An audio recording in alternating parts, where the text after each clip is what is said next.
Hello student, Radhe Radhe.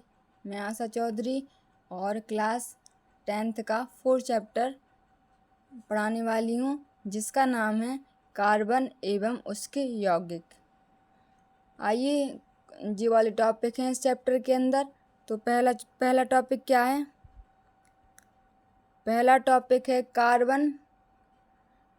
Carbon में सहसंयोजक आबंध। दूसरा है इलेक्ट्रॉन बिंदु संरचना और तीसरा है कार्बन के अपरूप। चौथा है कार्बन की सर्वोत्मुखी प्रकृति, हाइड्रोकार्बन, समवायता, सजातीय श्रेणी, कार्बनिक यौगिकों का नामकरण और कार्बनिक यौगिकों के रासायनिक गुणधर्म, एथिल अल्कोहल, एसिटिक अल्कोहल और साबुन का अपमार्जक। परीक्षा के बेस से इम्पोर्टेंट है। जो पहला टॉपिक है सहसंयोजी आबंध किसे कहते हैं, दूसरा है कार्बन के अपरूपता की परिभाषा और उसके प्रकार के बारे में, फिर है हाइड्रोकार्बन और फिर समवायता और फिर है कार्बनिक यौगिकों का नामकरण। ये परीक्षा के बेस से इम्पोर्टेंट टॉपिक हैं। आइए अपन यहाँ पे पढ़ते हैं एक करके कि यहाँ पे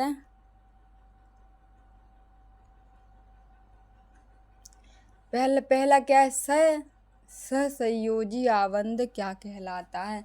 तो यहाँ पे बोला जा रहा है दो परमाणुओं के बीच इलेक्ट्रॉन के एक युग्मक की साझेदारी के द्वारा बनने वाले आबंध सहसंयोजी आबंध कहलाते हैं। जैसे दो परमाणु हैं, उनके पास क्या है, इलेक्ट्रॉन है, तो वहाँ पे साझेदारी मतलब एक दूसरे को आपस में देना। तो यहाँ पे देखिए मेथेन, पहला उदाहरण क्या है, मेथेन। इसका सूत्र क्या है, CH4। यहाँ पे देखो बीच में कार्बन है, बीच में एक कार्बन है और कार्बन के आजू बाजू क्या हैं जी, उसके इलेक्ट्रॉन हैं, ठीक है। और फिर यहाँ पे H है, यहाँ पे भी H है और यहाँ पे भी चारों तरफ H है। तो फिर देखो कार्बन के इलेक्ट्रॉन हैं 4 और फिर 4 किसके, हाइड्रोजन के भी चार हाइड्रोजन के। तो हाइड्रोजन ने क्या किया, कार्बन के एक कार्बन का ले लिया इलेक्ट्रॉन और एक खुद का है अपने पास। देखो यहाँ पे देखिए कि एक क्या ले लिया, एक तो कार्बन का इलेक्ट्रॉन है और एक खुद का इलेक्ट्रॉन है। तो हाइड्रोजन ने क्या करा है कि दोनों इलेक्ट्रॉनों को अपने में ले लिया और उसकी साझेदारी कर ली, ठीक है। और यहाँ पे देखो ये दूसरा एग्जाम्पल देखो, हाइड्रोजन का सूत्र क्या, H2। यहाँ पे दो हाइड्रोजन है, दिख रहे हैं, दो हाइड्रोजन दिख रहे हैं और उनके पास क्या है, अपने अपने इलेक्ट्रॉन है। और इलेक्ट्रॉन को देखो एक गोले में इस वाले हाइड्रोजन ने इसका इलेक्ट्रॉन ले लिया और इस वाले ने इसका इलेक्ट्रॉन ले लिया। तो देखो आपस में साझेदारी हो गई इलेक्ट्रॉन की। और यहाँ पे क्या बोला जा रहा है, H जो बॉन्ड है और फिर क्या है, फिर H है। तो जो बीच वाला होता है इसको क्या बोला जाता है, सहसंयोजक आबंध बोला जाता है। इस वाले डंडे को बीच में लगा हो, जैसे जी हाइड्रोजन, इस वाले बंध को क्या बोलते हैं, सहसंयोजी आबंध बोला जाता है, ठीक है। यहाँ पे क्या कह रहे हैं, और H का परमाणु क्रमांक क्या, 1 होता है और H का इलेक्ट्रॉनिक विन्यास भी 1 होता है, ठीक है। आगे चलते हैं, अब क्या पढ़ना है अपन के लिए, क्लोरीन का सूत्र क्या है, क्लोरीन का सूत्र है Cl2 और इसका परमाणु क्या बोल रहे हैं, इसका परमाणु क्रमांक कितना है, क्लोरीन का 17 है और इलेक्ट्रॉनिक विन्यास 2 8 7 है। तो यहाँ पे क्या कह रहा है, 2 क्लोरीन है, देख रहे हैं यहाँ पे 2 क्लोरीन है और फिर इसके इलेक्ट्रॉन कितने हैं, ये देखो 2 यहाँ बिंदी रखी, 2 2 4 6 7 इधर हैं, 2 2 4 2 6 और एक 7 इधर है। तो यहाँ पे देखो इस वाले इलेक्ट्रॉन ने इसकी साझेदारी करी, इस वाले ने इसकी साझेदारी करी, तो कितने हो गए, 2 2 4 5 और 6 जी हो गए। और फिर इस क्लोरीन ने फिर साझेदारी करी इसकी, तो देखो इलेक्ट्रॉन आपस में इलेक्ट्रॉनों की साझेदारी हुई और फिर क्या हो गई, सहसंयोजी आबंध की क्रिया हो गई। फिर ऑक्सीजन का सूत्र क्या है, O2। O का परमाणु क्रमांक क्या है, 8 और O का इलेक्ट्रॉनिक विन्यास 2 और 6। तो यहाँ पे ये परीक्षा के बेस से इम्पोर्टेंट एग्जाम्पल है कि यहाँ पे क्या होता है कि 2 ऑक्सीजन हैं, 2 ऑक्सीजन के पास जो इलेक्ट्रॉन हैं वो एक दूसरे को साझा कर रहे हैं अपने इलेक्ट्रॉन, और बीच में क्या बना रहे हैं, डबल बॉन्ड बना रहे हैं। ऐसा पेपर में पूछा जा सकता है कि डबल बॉन्ड कौन बनाता है, oxygen chlorine hydrogen. Double bond कौन क्रिया करता है, ऑक्सीजन डबल बॉन्ड बनाता है, देखो यहाँ पे बना रहा है। तो फिर है N2 नाइट्रोजन का परमाणु क्रमांक क्या है, 7 होता है और इलेक्ट्रॉनिक विन्यास 2 और 5 होता है। तो यहाँ पे दो नाइट्रोजन हैं, वो भी अपने क्या करेंगे, इलेक्ट्रॉन एक दूसरे को साझा करेंगे, ये इनका ले लेंगे वो इनका ले लेंगे, साझेदारी आपस में हो गई। तो यहाँ पे सहसंयोजी आबंध हो गया। और यहाँ पे क्या कर रहे हैं, ये क्या कर रहे हैं, नाइट्रोजन और नाइट्रोजन आपस में ट्रिपल बॉन्ड बना रहे हैं। कितने बॉन्ड बना रहे हैं, ट्रिपल, 3 बॉन्ड बन रहे हैं इनके आपस में। तो एक तो ऑक्सीजन का करना है, तो ऑक्सीजन में डबल बॉन्ड बनते हैं और नाइट्रोजन में ट्रिपल बॉन्ड बनते हैं। ये वाली अभिक्रिया याद करनी, ये वाला एग्जाम्पल इम्पोर्टेंट है, ठीक है। अपन क्या देखते हैं, इलेक्ट्रॉन बिंदु संरचना क्या कहलाती है। तो इलेक्ट्रॉन बिंदु संरचना यहाँ पे देखें तो ये 2 पॉइंट है इसके। तो पहला पॉइंट क्लियर करते हैं, ये 4 इलेक्ट्रॉन प्राप्त कर ऋण आयन बना सकता है, लेकिन 6 इलेक्ट्रॉन वाले नाभिक के लिए 10 इलेक्ट्रॉन अर्थात 4 अतिरिक्त इलेक्ट्रॉन धारण करना मुश्किल हो जाता है। 10 बहुत ज़्यादा हो जाते इलेक्ट्रॉन। और दूसरा क्या है, ये 4 इलेक्ट्रॉन खोकर वो प्राप्त कर रहा है 4 इलेक्ट्रॉन, और यहाँ पे 4 इलेक्ट्रॉन दे देगा।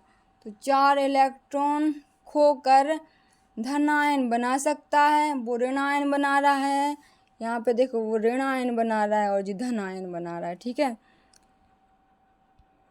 तो क्या है जी, क्या बोल रहे हैं, वो ऋण आयन बना रहा है और जी क्या धन आयन बना रहा है। लेकिन 4 इलेक्ट्रॉन को खोकर 6 इलेक्ट्रॉन नाभिक में केवल 2 इलेक्ट्रॉन का कार्बन धन आयन बनाने के लिए अत्यधिक ऊष्मा की आवश्यकता होती है। इसके लिए क्या करना है, अपन को धन आयन बनाना है। बनाने के लिए क्या क्या किसकी आवश्यकता होगी, अत्यधिक ऊष्मा की आवश्यकता हो रही है यहाँ पे, ठीक है।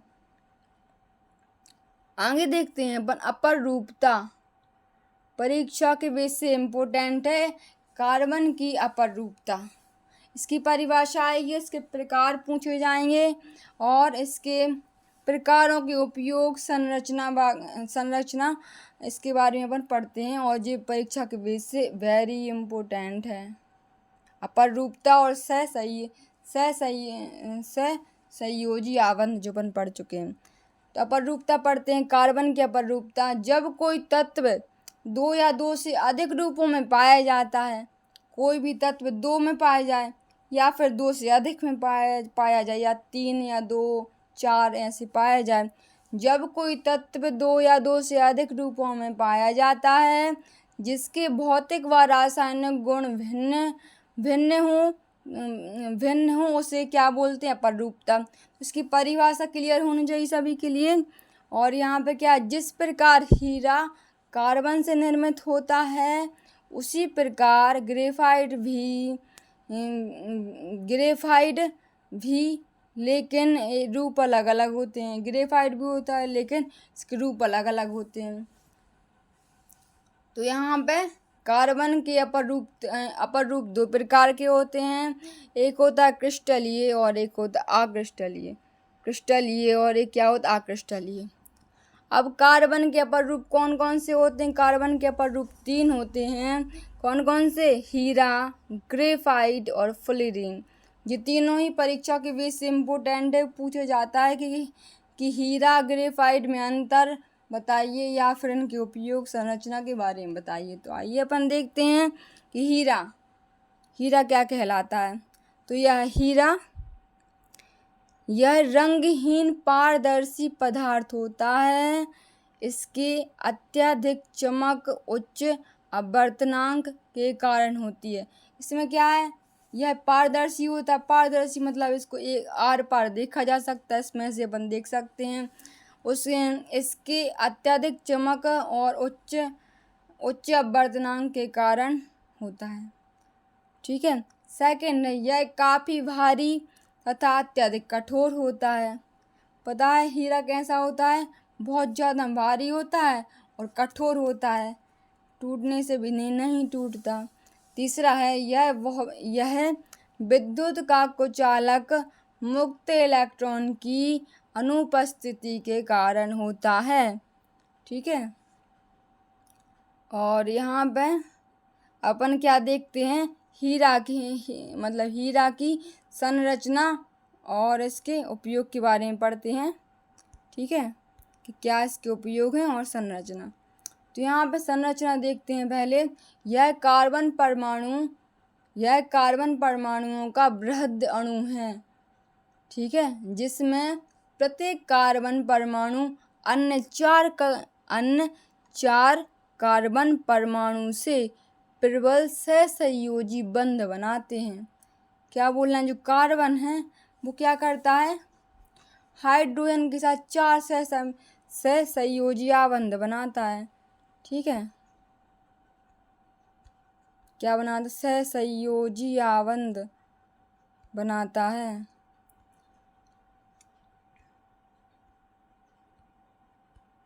तो सहसंयोजी बंध बनाता है। यह कार्बन परमाणु का बृहद अणु है, जिसमें प्रत्येक कार्बन परमाणु अन्य 4 कार्बन परमाणु से प्रबल सहसंयोजी बंध द्वारा जुड़ा होता है। प्रबल सहसंयोजी बंध बनने के कारण इसकी कठोर त्रिविमीय जालक संरचना होती है, जो इसकी कठोरता के लिए उत्तरदायी होती है।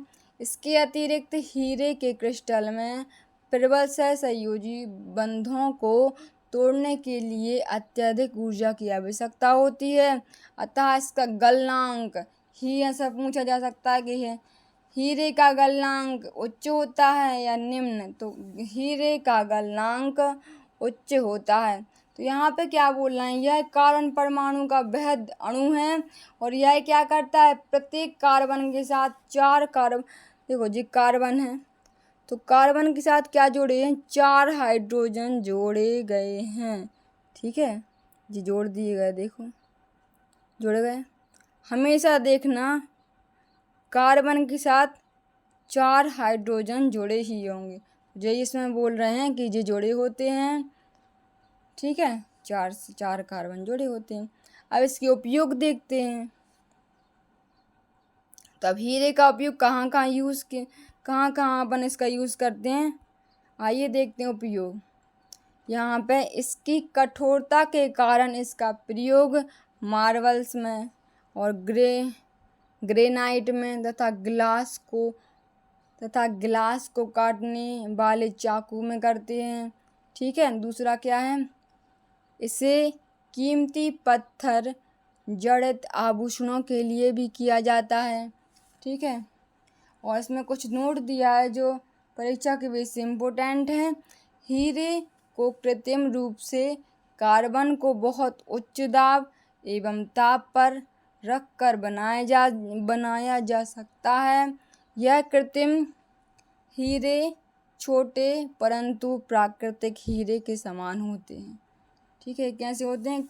यह कृत्रिम हीरे छोटे परंतु प्राकृतिक हीरे के समान होते हैं। ठीक है, आइए अपन अब पढ़ते हैं ग्रेफाइट को देखा होगा कि अपन पेंसिलों में यूज़ करते हैं। पेंसिल देखी आपने, पेंसिल सभी ने यूज़ करी होगी। उसके बीच वाला जो नुक होती है ना, वो किससे बनी होती है? कार्बन, कार्बन से बनी होती, कार्बन क्या कहलाता है, कार्बन में क्या होता है, ग्रेफाइट। तो पेंसिल की नोक किससे बनी होती है, ग्रेफाइट से बनी होती है।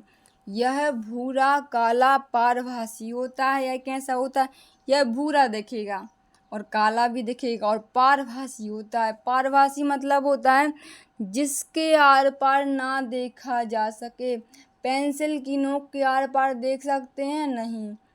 पेंसिल के आर पार देख सकते हैं, नहीं, ठीक है। तो ग्रेफाइट के आर पार देखा नहीं जा सकता। यह भूरा और काला पदार्थ होता है। दूसरा है, यह हीरे से हल्का, कैसे, बहुत हल्का होगा, मुलायम होगा, चिकना होता है तथा फिसलनशील होता है, ठीक है।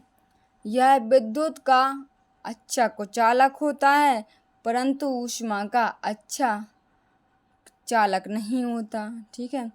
देखो इससे ये ऊष्मा का तो अच्छा कुचालक होता है, ठीक है, या नहीं, यह विद्युत का अच्छा कुचालक है लेकिन ऊष्मा का कुचालक नहीं, क्योंकि ऊष्मा का कुचालक इसलिए नहीं क्योंकि इसमें करंट फ्लो नहीं कर सकता। ग्रेफाइट में करंट बेकार हो जाता है इसके कारण। दूसरी की संरचना देखते हैं। संरचना ग्रेफाइट की, ग्रेफाइट में कार्बन परमाणुओं की परतीय या चद्दर संरचना होती है जिसमें प्रत्येक कार्बन परमाणु अन्य 3 कार्बन परमाणु से सहसंयोजक बंध द्वारा जुड़कर षष्ठकोणीय रेखीय संरचना बनाते हैं। प्रत्येक कार्बन परमाणु का चौथा इलेक्ट्रॉन मुक्त होता है जो इसे विद्युत का अच्छा चालक बनाता है।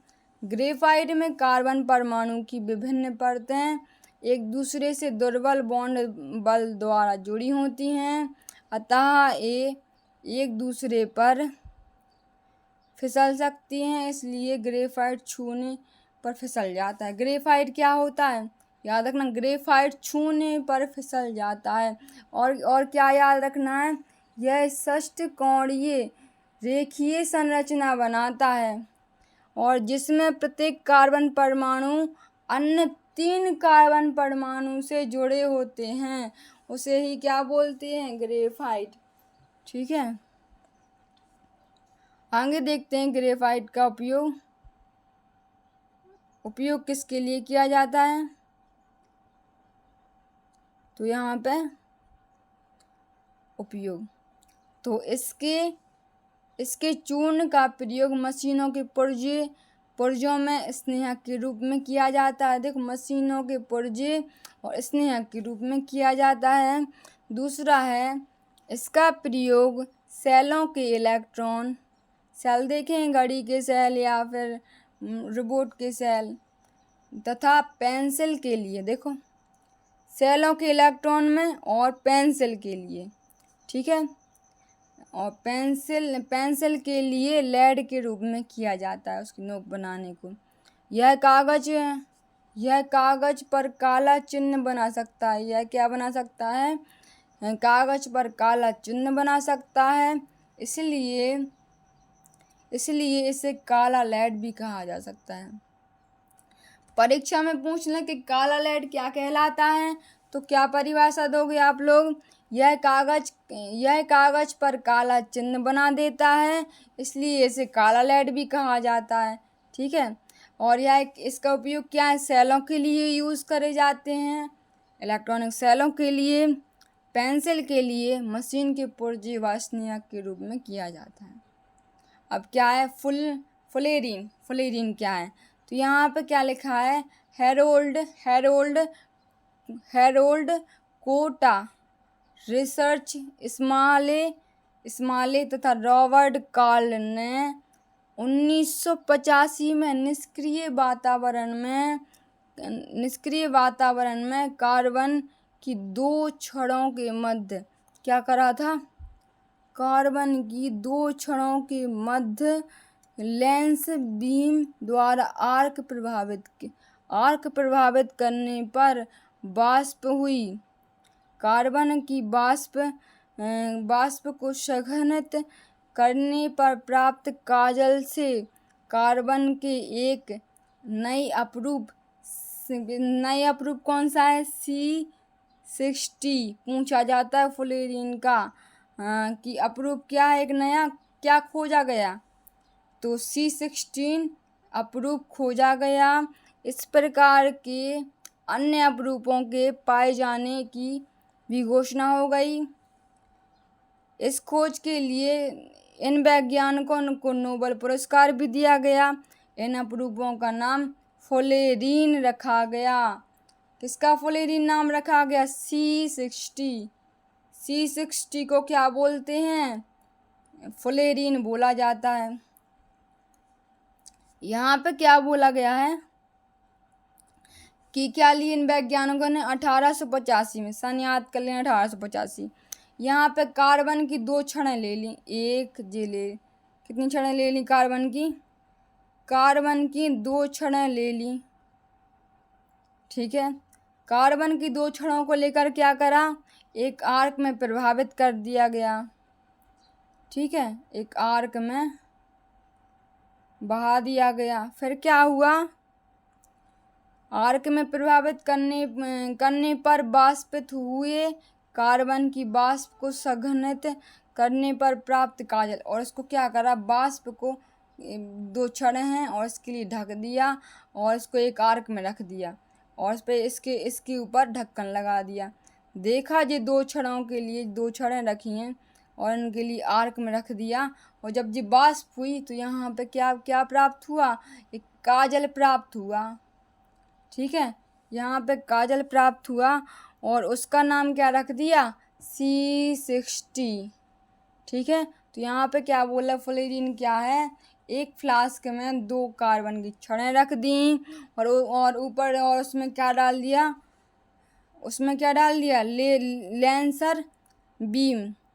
लेंसर बीम द्वारा आर्क प्रभावित कर दिया गया। इसमें आर्क मिला दिया गया लेंसर बीम द्वारा और इसके लिए ढक दिया, और जब इसमें से छड़ों में से वाष्प निकली तो उस ढक्कन पे चिपक गई और उस चिपके हुए कार्बन को प्राप्त काजल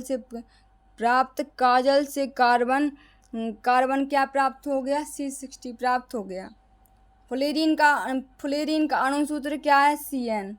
फ्लोरीन का अणुसूत्र क्या है? CN बताया गया है। जैसे अपन यहाँ पर रख दें कि C मतलब N का मान क्या रख दें? 16 भी रख सकते, 70 या अधिक की संभावना व्यक्त की जा सकती है। जैसे यहाँ पे क्या रखा था अपन ने? C60, और यहाँ पे क्या रख सकते हैं अपन? C70 भी रख सकते हैं। ठीक है, तो यहाँ पे फ्लोरीन की प्रकृति गोलाकार प्रस्तावित की गई तथा इनमें सर्वाधिक स्थायी अपरूपता क्या है? सबसे स्थायी क्या लिख ली? सभी लोगों की C60 अणु को माना जाता है। C60 का नाम किसने रखा? बकमिंस्टर फ्लोरीन और जियोडेसी गुंबद के आकार जैसी होने के कारण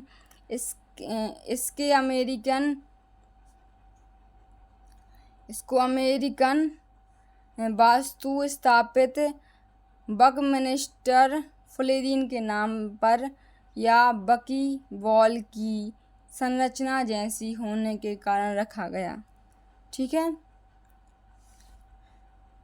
आप देखो यहाँ फ्लोरीन हो गया, हीरा हो गया, ग्रेफाइट, सबके बारे में अपन पढ़ चुके हैं, अपरूपता के बारे में पढ़ चुके हैं। तो आई होप आपको मेरा ये वाला चैप्टर समझ में आया होगा। Thank you watching my video.